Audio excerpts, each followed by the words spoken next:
Pira-piraso na po nang matagpuan ang bangkay ng isang engineer sa Bacoor, Cavite. Ninakawan pa umano siya ng halos 4 na milyong piso. At nakatutok live si Rafi T. Rafi? Vicky, natagpuan nga pero patay na ang isang engineer at dating OFW dito sa Bacoor matapos siyang mawala sa araw mismo ng kanyang kaarawan noong nakaraang buwan.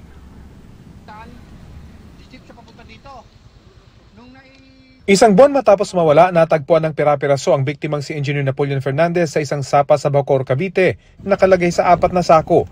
Ang pinagtapunan, itinuro mismo ng suspect na kinilalang si Romnec Bombeo, nakatiwala ng biktima at 2 taon na raw niyang kasama sa bahay. During custodial debriefing po, kwento po ni suspect na nung time po nung July 7, birthday po ni engineer, victim po, na nagtatalo po sila habang umiinom siya. So, eto daw po si victim, challenge siya na, sige patayin mo ako.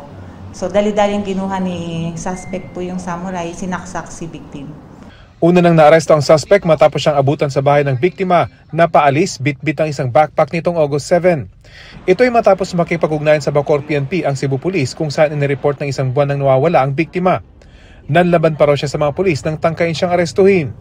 Then nakita nga po yung laman ng bag is yung pera po at saka mga alahas ni victim and IDs and ATM cards.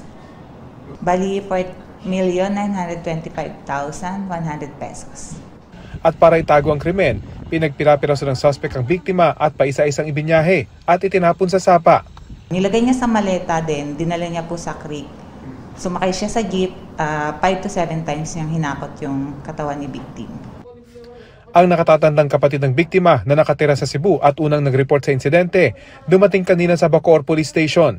Mahirap daw tanggapin na sa kamay ng pinagkatiwalaang tao na matay ang kanyang kapatid. Muntay naman yung patadri para nag-alaga ng ahas yung kapatid ko. Binihisan niya, binigyan ng isang apartment. Kung ano kinakain ng kapatid ko, kumakain din siya. Binibigyan siya ng pera, nakapagbabakasyon siya kung kailan niya gusto.